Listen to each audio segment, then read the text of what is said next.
Olá pessoal, sejam bem-vindos à nossa quarta aula sobre olericultura. Mais uma vez é um prazer estar aqui com vocês. Meu nome é Wagner Fabian, sou engenheiro agrônomo, formado pela UFMG, professor de olericultura. Trabalharemos da página 34 a 71 do nosso caderno didático. Mais uma vez eu peço a vocês que em nossas aulas estejam munidos de papel e caneta para quando surgir alguma dúvida vocês anotarem e depois postarem no nosso fórum Tira Dúvidas. Então postem as dúvidas no fórum pertinente à aula e para que tenhamos bons resultados será necessária a dedicação de vocês nos estudos e atividades da sala virtual. Mas também é muito importante que vocês leiam toda a apostila. Vamos começar? Estudaremos neste capítulo algumas olerícolas, atentando para suas características de produção, a especificidade de cada uma, não visando esgotar todo o assunto, até mesmo porque seria muita pretensão de nossa parte se entendêssemos dessa forma. Assim, trabalharemos pontos essenciais que devem ser ressaltados na produção de cada cultura em questão. Aí começaremos pela cultura da alface. Aqui no slide 2, nós temos algumas variedades de alface que são consumidas no nosso mercado. São tipos de alface ofertados no mercado brasileiro, como os de folhas lisas, crespas e frisadas de coloração verde ou roxa, devido à sua perecibilidade. A alface é cultivada perto dos centros consumidores e conhecido como cinturões verdes. A alface pertence à família da Asteraceae, antiga chicoriácea, a mesma do almeirão e da chicória. É a hortaliça mais consumida e produzida no mundo e no Brasil. É rica em sais minerais e vitaminas, sendo considerado um calmante natural, diurética e laxante. Seu consumo per capita por pessoa, só no estado de São Paulo, maior centro consumidor do país, está em torno de 2 quilos habitante ano. É uma planta originária do sul da Europa, da Ásia Ocidental. As características dessa planta: é uma planta herbácea com caule pequeno, não ramificado, em torno do qual crescem as folhas. A raiz dela é pivotante, podendo atingir até 60 centímetros. Em função do transplante, na prática, as raízes tornam-se superficiais e ramificadas. As folhas podem ser lisas ou crespas, também chamadas de flabeladas, podendo ou não formar cabeça, e podendo também ter tonalidades diferentes, que vai do verde até o roxo. Quais as condições climáticas ideais para a produção do alface? O alface prefere dias curtos e temperaturas mais frescas. A faixa ideal de temperatura está entre 7 a 24 graus. A etapa vegetativa da alface é favorecida por dias curtos e temperaturas amenas. Essa condição favorece a formação de folhas e o desenvolvimento da cabeça. Já a etapa reprodutiva, ela é caracterizada pelo pendoamento do alface, formação do pendão floral, e é favorecida por temperaturas mais altas, ou seja, maiores que 25 graus, e dias longos. Nessa situação, há uma menor formação de folha. No slide 3, nós vamos representar aqui alguns tipos de alface, né? Alguns grupos de alface existentes. Aí nós temos o tipo repolhuda, que é a alface manteiga ou lisa. O termo repolhuda refere-se a alfaces que formam cabeça. Tem folhas lisas com cabeças compactas, macias, normalmente com coloração verde amarelada. Um exemplo dessas cultivares são as White, Boston, Elisa, Brasil, Regina e Carolina. O tipo repolhuda crespa ou americana é a cabeça compacta com folhas crespas. É um alface crocante com uma boa tolerância ao calor. Não se desmancham como as lisas, sendo ideais para sanduíches. Daí o nome americana, né? Exemplos de cultivares é a Great Lakes, a chamada de Zebu, a Tainá, a Iara e a Hanson. O tipo solta, lisa, não forma cabeça, tem folhas lisas e macias, exemplo a ababá de verão, desenvolvida a partir do material desenvolvido lá em Barbacena, Vitória de Verão, Lívia e Chile. Tipo solta crespa, sem cabeça, com folhas crespas, exemplo a grande ráptis, a solares, a verônica, a brisa e a vera. O grupo do tipo mimosa são as folhas com aspectos arrepiados, delicadas, com mercado restrito com aceitação, principalmente no estado de São Paulo. Exemplo, a salad bowl. O tipo romana são as folhas alongadas com nervuras protuberantes, com mercado um pouco maior que a mimosa, mas ainda bem menor que as demais. O exemplo, a Carol, a Luísa. Solo e adubação. O pH ideal para a cultura está em torno de 6 a 6,8. O alface responde muito bem à aplicação de nitrogênio, o que favorece a formação e o desenvolvimento das folhas. Outro nutriente importante é o cálcio. Sua deficiência provoca na alface o que chamamos de queima das pontas, ou chip burn. Para evitar este problema, a principal medida a ser tomada é realizar a calagem. Caso se opte pela oloricultura orgânica, a sugestão é utilizar em torno de 50 toneladas por hectare de esterco de curral ou de 6 a 8 kg por metro quadrado de esterco de curral. Caso o esterco não esteja bem curtido, deve-se aplicá-lo antes do plantio, em torno de 30 dias antes.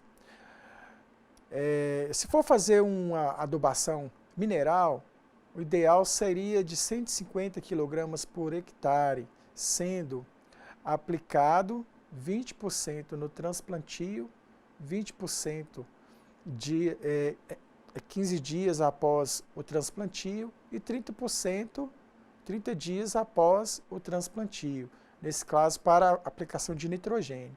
O fósforo, na forma de P2O5, 50 a 400 kg por hectare, de acordo com a análise de solo. O potássio, na forma de K2O, de 0 a 120 gramas, de 0 a 120 kg por hectare, sendo 20% no transplantio, 20% 15 dias após o transplantio e 30% 30 dias após o transplantio. Micronutrientes. No caso, o boro, a gente pode aplicar 2 kg por hectare e o cobre, 1 kg por hectare. E o molibdênio, 250 gramas por hectare. A propagação e tratos culturais. A alface pode ser semeada diretamente, mas a prática mais comum é a do transplante. Após o semeio, em bandejas, a muda ficará pronta para o plantio em torno de 20 a 25 dias. O espaçamento utilizado é o de 25 por 30 ou 25 a 30 centímetros. A cultura é exigente em água, pois a transpiração é intensiva. A irrigação deve, portanto, ser bem planejada e executada. É comum o uso de cobertura morta na cultura para o controle de plantas invasoras. Existem também herbicidas registrados para folhas estreitas. A fase mais crítica no controle de plantas daninhas, de modo geral, está em torno dos 14 e 28 dias após o transplantio. A principal anomalia da alface é a chamada queima das pontas, ou queima marginal, ou chip burn. As bordas das folhas mais novas elas ficam necrosadas, impedindo a sua expansão normal. É causada principalmente pela deficiência de cálcio, sendo que a alta temperatura e alta luminosidade e o excesso de umidade também contribuem para este problema. Como medidas de controle, recomenda-se plantar cultivares menos sensíveis, como as solares, a Priscila e a Carol. Adubar de acordo com a necessidade. Apresenta-se análise de solo, fazer a calagem quando necessária e evitar o excesso de água na irrigação. Para o manejo fitossanitário, as pragas-chave da cultura são pulgão, lagarta, mosca branca, cujo principal problema é a transmissão do fitovírus. Recomenda-se o MIP manejo integrado de pragas e pode-se utilizar produtos alternativos, como as caudas, os extratos naturais. O controle biológico, o controle cultural, entre outras formas de controle que também podem ser utilizados. O uso de inseticidas deve se ater a casos de extrema necessidade, dado o consumo da própria folha pelo homem. Na hidroponia, a principal doença no alface tem sido o tombamento, ou dumping off, também chamada de podridão das raízes, causada por Phyton, que causa destruição do tecido jovem no inverno. A doença é mais problemática. A doença mais problemática é o míldio, Bremícia lactuce, caracterizada por manchas verde claras ou amareladas e por esporulição esbranquiçadas. Uma doença comum é a septoriose, Septoria lactácea, em que as folhas mais velhas apresentam crestamento, é um secamento e escurecimento. Outra doença é a podridão basal, ou podridão de esclerotina ou mofo branco, que causa podridão na região do colo e uma podridão mole nas hastes e folhas próximas ao solo.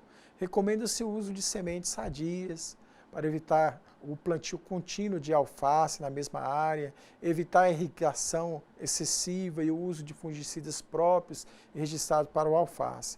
A rotação do alface com a cenoura, repolho e couve-flor e beterraba é salutar, até mesmo para evitar as doenças.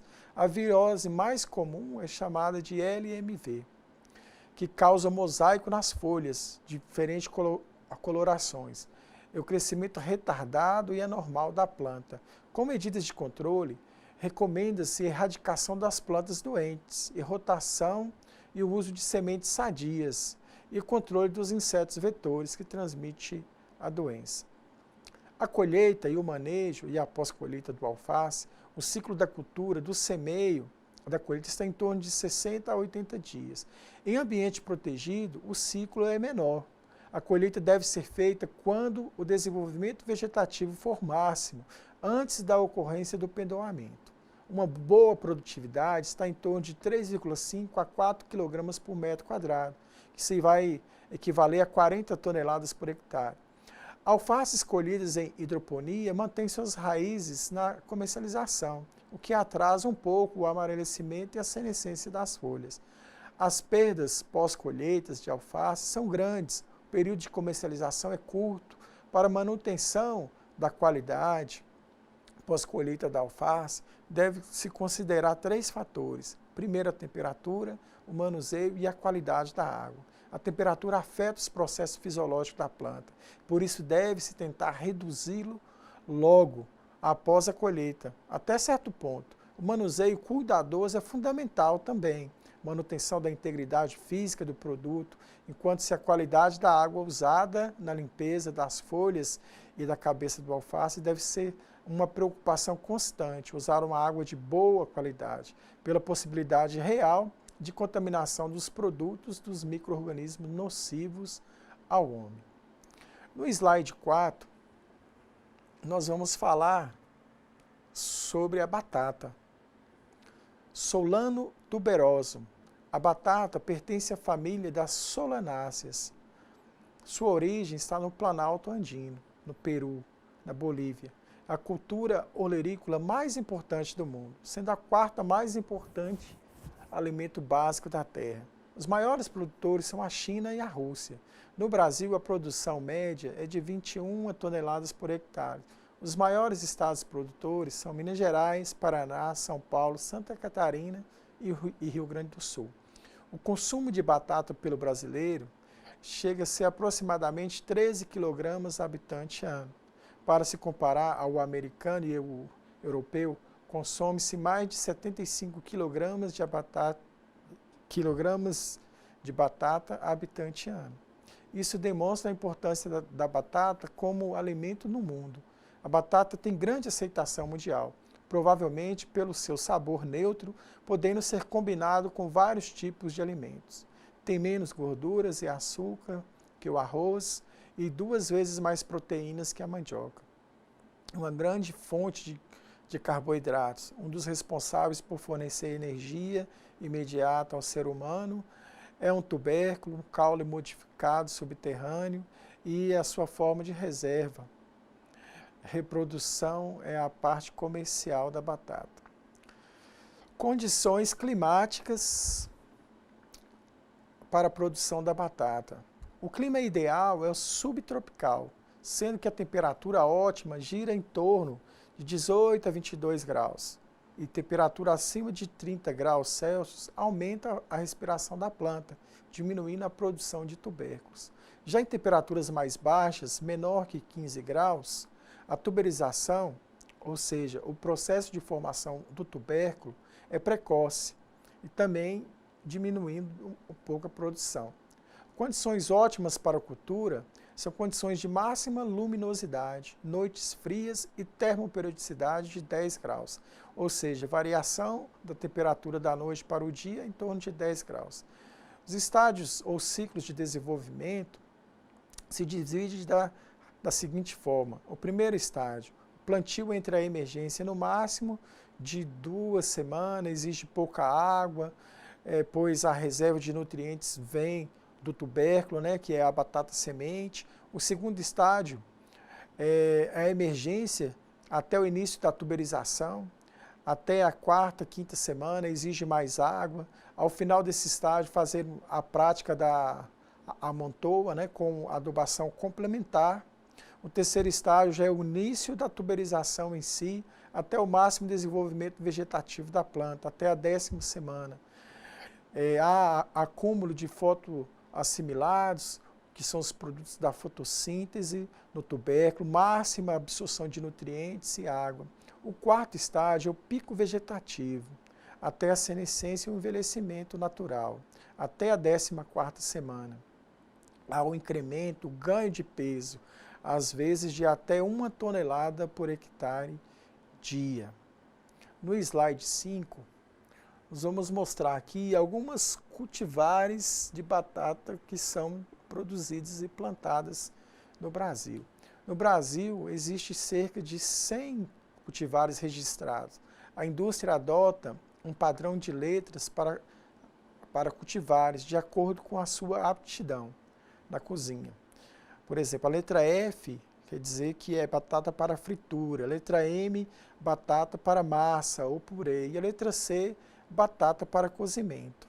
Existem outras formas de classificação, de acordo com o ciclo.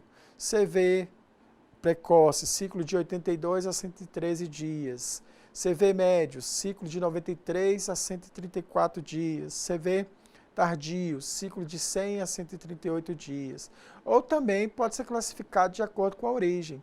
As importadas, Achate, Baraca, Mona Lisa, Bint, Asterix, ou as nacionais, Araucária, Baronesa, Cartucha, BRS, Elisa.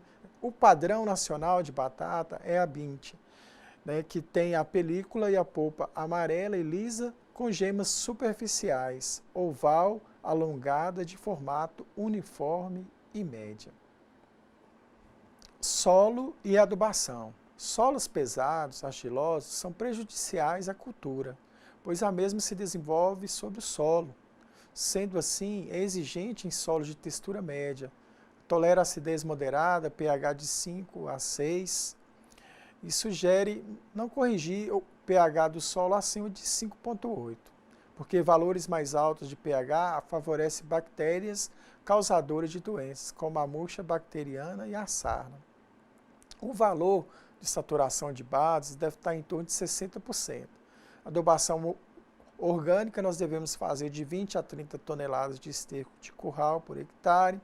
Adubação mineral, nitrogênio, ele exige 190 kg por hectare, sendo aplicados 20% no plantio, 80% na amontoa.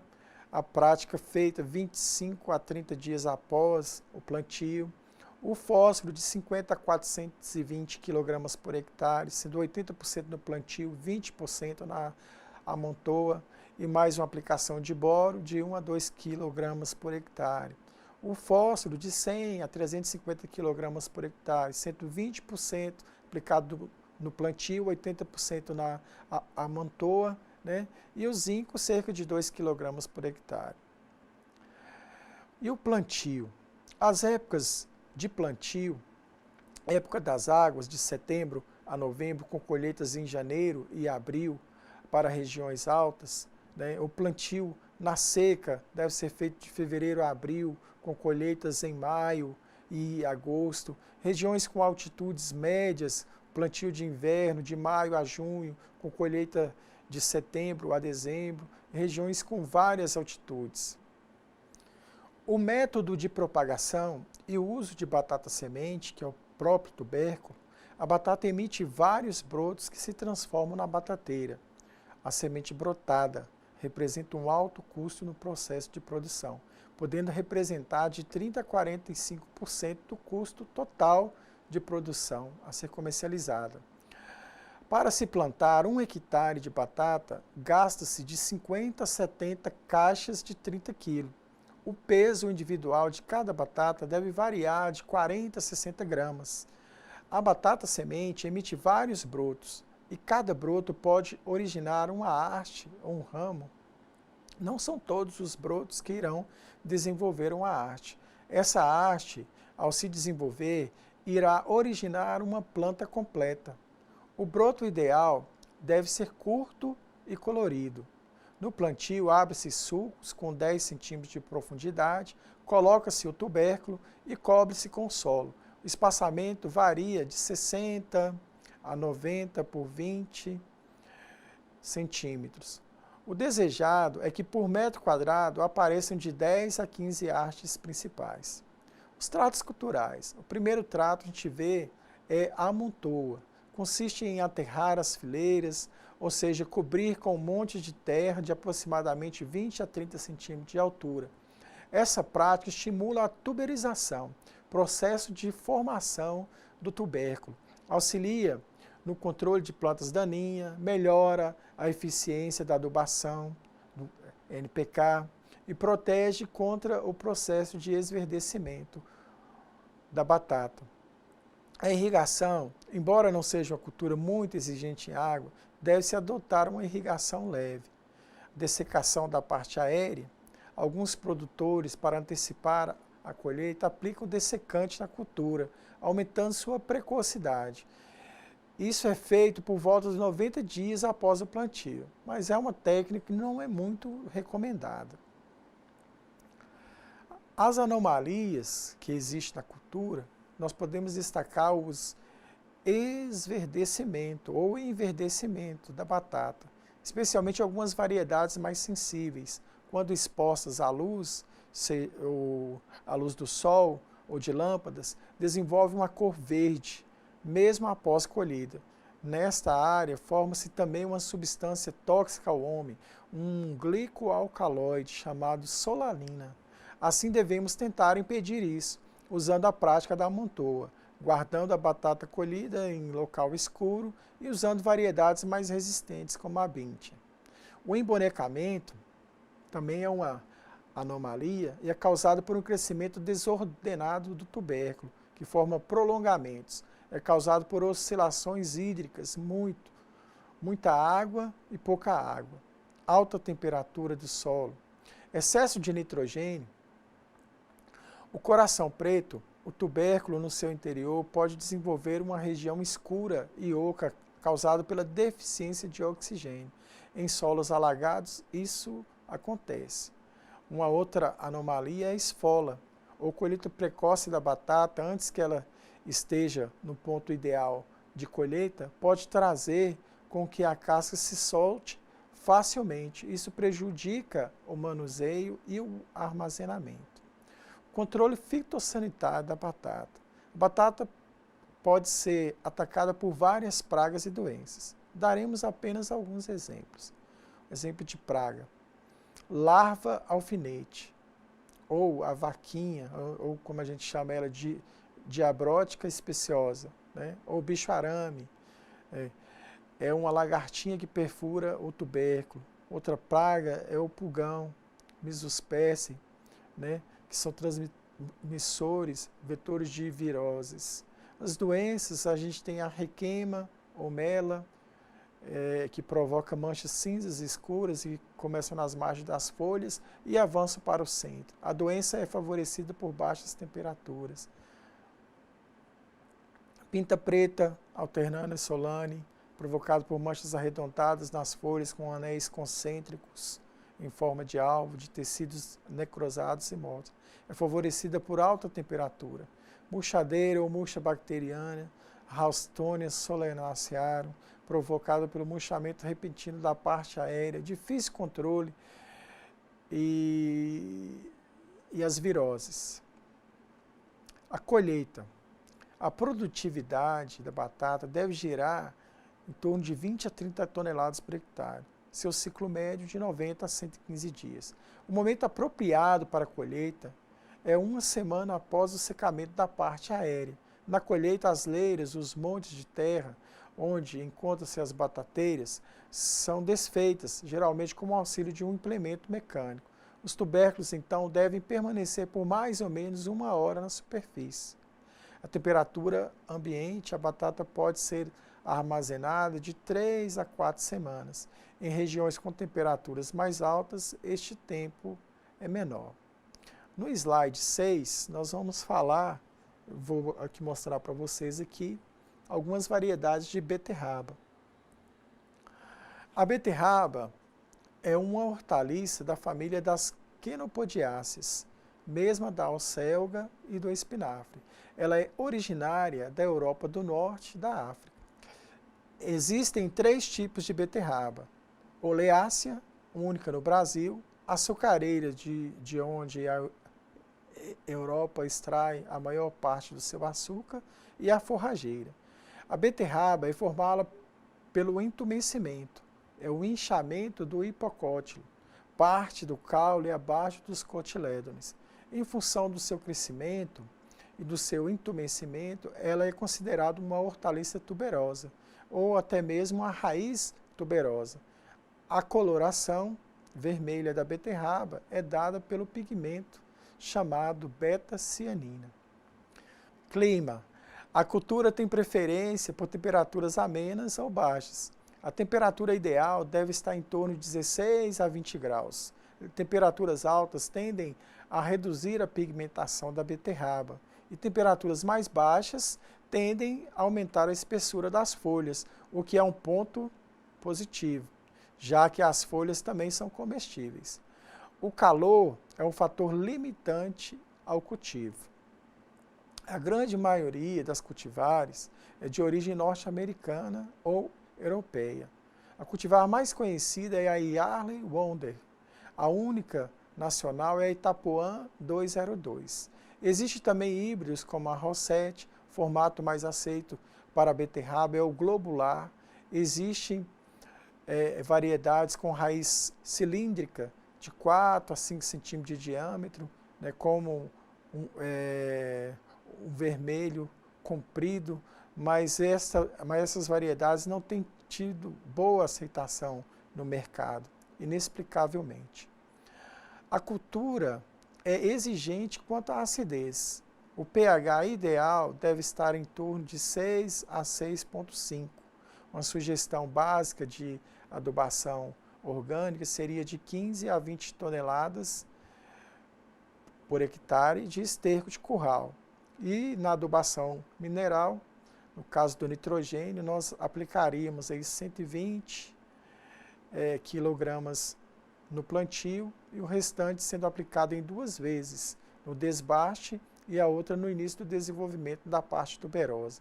O fósforo de 200 a 350 kg por hectare e o potássio 140 kg por hectare, sendo 60% no plantio e o restante em cobertura. Os micronutrientes nós temos que aplicar 2 a 3 kg de boro. Propagação. Existem 2 formas de propagação. Primeiro, semeio direto, segundo, semeio indireto, onde se faz o transplante quando a muda apresenta 4 a 5 folhas definitivas, com cerco de 2 a 13 centímetros, que ocorre aproximadamente com 20 a 30 dias após a semeadura. A germinação das sementes não é muito elevada. Recomenda-se deixar as sementes de molho com água por 12 a 24 horas. O objetivo é eliminar os possíveis inibidores. E a profundidade de plantio deve ser de 1 a 2 centímetros. O espaçamento recomendado para a cultura de 20 a 30, de 8 a 10 centímetros mais ou menos. Os tratos culturais, aí nós vamos fazer desbaste com um glomero, né, que pode originar mais de uma planta. Recomenda-se o desbaste quando a planta acrescenta cerca de 10 centímetros. A irrigação deve ser leves e frequentes. A beterraba não tolera o encharcamento. A deficiência hídrica na fase de entumecimento afeta a coloração e a textura da beterraba, tornando-a muito rígida e difícil cocção. Nós devemos fazer o controle das plantas daninhas, né, que tem um crescimento inicial lento. Existe apenas um herbicida registrado para a cultura e que controla dicotiledôneas. Mesmo assim, este herbicida induz uma leve toxicidade inicial. A principal doença da cultura é a cercosporiose, né? Ela é considerada a principal doença. Ataca as folhas, apresenta manchas circulares com as margens púrpuras arroxeadas e centro claro. É favorecido por temperaturas e umidade altas. Anomalias. Anéis internos claros, causados principalmente em função de altas temperaturas. Uma outra anomalia, manchas escuras e rachaduras, possíveis causas, deficiência de boro e oscilação hídrica. A colheita, com o semeio direto, o ciclo é médio, de 50 a 65 dias. Com o transplante, o ciclo chega a 70 a 85 dias. A produtividade deve estar entre 20 a 40 toneladas por hectare. O ponto de colheita é definido pelo mercado. Colhe-se a beterraba ainda não completamente desenvolvida, né? Há preferência em boa parte do mercado por beterrabas de 6 a 8 centímetros de diâmetro. E se levarmos em consideração ao peso, as preferidas devem estar em um peso de 200 a 300 gramas. A conservação em temperatura ambiente e chamada vida de prateleira chega de 5 a 6 dias. No slide 7, nós vamos tratar sobre a cultura da cebola. Então aqui tem os variados tipos de cebola. A cebola pertence à família das Aliáceas. Existe mais de 500 espécies do gênero. A origem da cebola é o Irã, Índia, Paquistão. É a terceira cultura hortícola em importância. Seu consumo é a nível mundial e por isso é chamado de cosmopolita. Desde os tempos do Antigo Egito e também com citações na Bíblia, existem relatos do consumo de cebola. A produtividade nacional gira em torno de 17,7 toneladas por hectare. A estimativa do consumo per capita no Brasil é de 7,2 quilogramas, ou seja, por ano, cada habitante consome essa quantidade de cebola. Apesar de produzir bastante, o Brasil ainda importa cebola, especialmente da Argentina, cerca de 100 mil toneladas. O cheiro característico da cebola deve-se à presença de compostos orgânicos sulfurosos. Como que é a morfologia da planta? A planta tem-se em média cerca de 60 centímetros de altura, com folhas tubulares, formato de canudo, cerosas, espécie de ceras e ocas. O caule resume-se em um disco comprimido, pequeno na base da planta. As raízes da cebola são pouco profundas, com poucos pelos radiculares, responsáveis pela absorção de nutrientes. As bainhas foliares formam um pseudocaule, um falso caule, cujas partes inferior e o bulbo, né, compõem esse pseudocaule. A cebola é um bulbo tunicato, formado pela sobreposição de bainhas foliares carnosas. As escamas ou túnicas da cebola são chamadas de catáfilos, que atuam como folhas de reserva. O bulbo pode ter cores branca, amarela, baia e roxa. As fases de desenvolvimento da cultura são essas. A semeadura, emergência, nessa fase são importantes, muita água e temperatura em torno de 20 a 25 graus, que é o ideal. Formação da parte aérea demora de 3 a 4 meses. Então, o ideal são temperaturas de 18 a 26 graus. Para a formação do bulbo, para bulbificar, a cebola precisa de dias longos, com 11 a 16 horas de luz.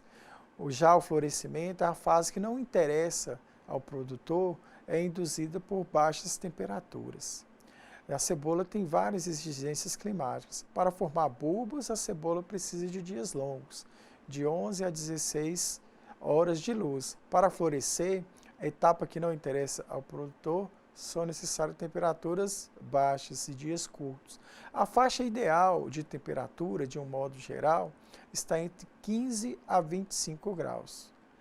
Grupos de cultivares.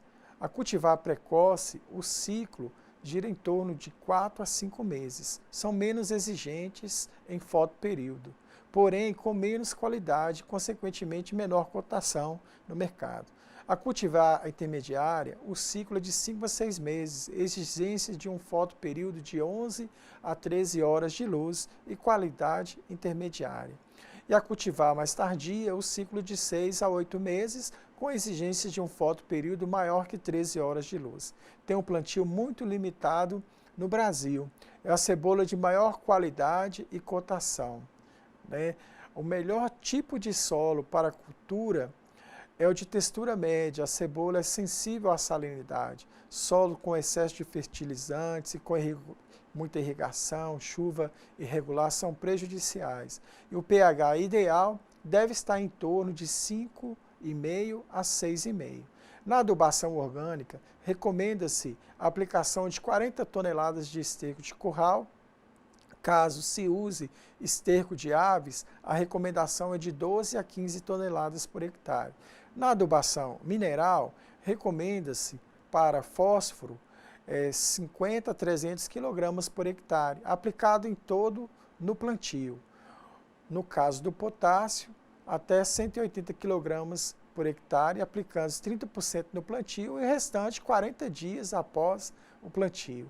O nitrogênio, 120 kg por hectare, sendo 30% no plantio e o restante 40 dias após o plantio. Micronutrientes, o boro, 2 kg por hectare, aplicados no plantio e em cobertura via foliar. E o zinco, 4 kg por hectare, aplicado no plantio ou em cobertura via foliar. A propagação, a época de plantio mais comum, vai de março a setembro, outono e inverno. Planta-se também em novembro, dezembro e janeiro. Existem diferentes formas de propagação. Como o transplantio de mudas, semeia-se em sementeiras, em bandejas ou copos e o transplante de 40 a 70 dias após a semeadura. Quando a muda tiver 18 a 20 centímetros de altura, com um diâmetro de bulbo de 4 a 5 milímetros, ao passar para o canteiro definitivo, deve-se adotar um espaçamento de 20 por 5 ou de 30 por 10, com uma profundidade de plantio de 3 a 5 centímetros. Se for usar bulbinhos, semeia-se de julho a agosto. Após 120 a 130 dias, colhe-se os bulbos, que devem ter um diâmetro de 10 a 30 milímetros, armazena-se os mesmos em fevereiro. Os bulbilhos são novamente plantados na vertical com o caule verdadeiro voltado para baixo. Esse plantio em fevereiro permite uma colheita em maio e junho, período em que há entre-safra e há falta de cebola no mercado. Consequentemente, os preços serão melhores.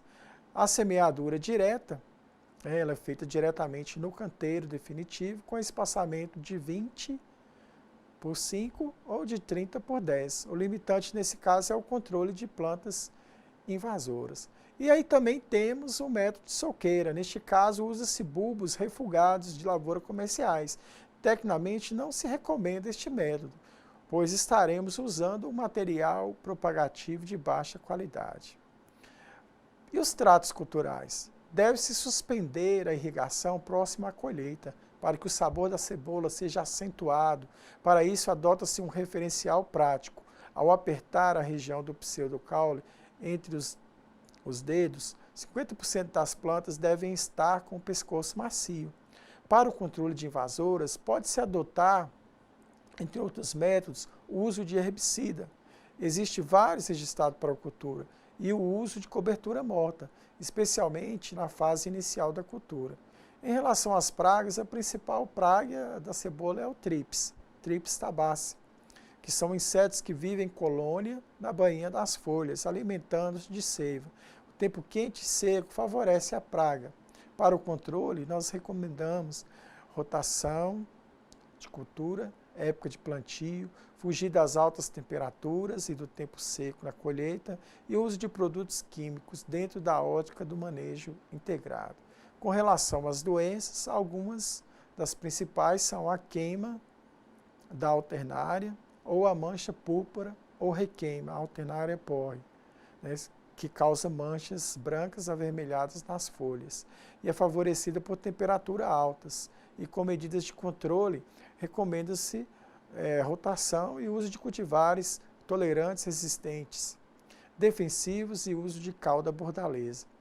A calda bordaleza, né, é a base de sulfato de cobre, 200 gramas, mais cal virgem, mais 100 a 200 gramas de cal e em 20 litros de água. A 1% aplicado semanalmente a partir de 60 a 80 dias após o plantio. Mal de 7 voltas ou antracnose, provocado pelo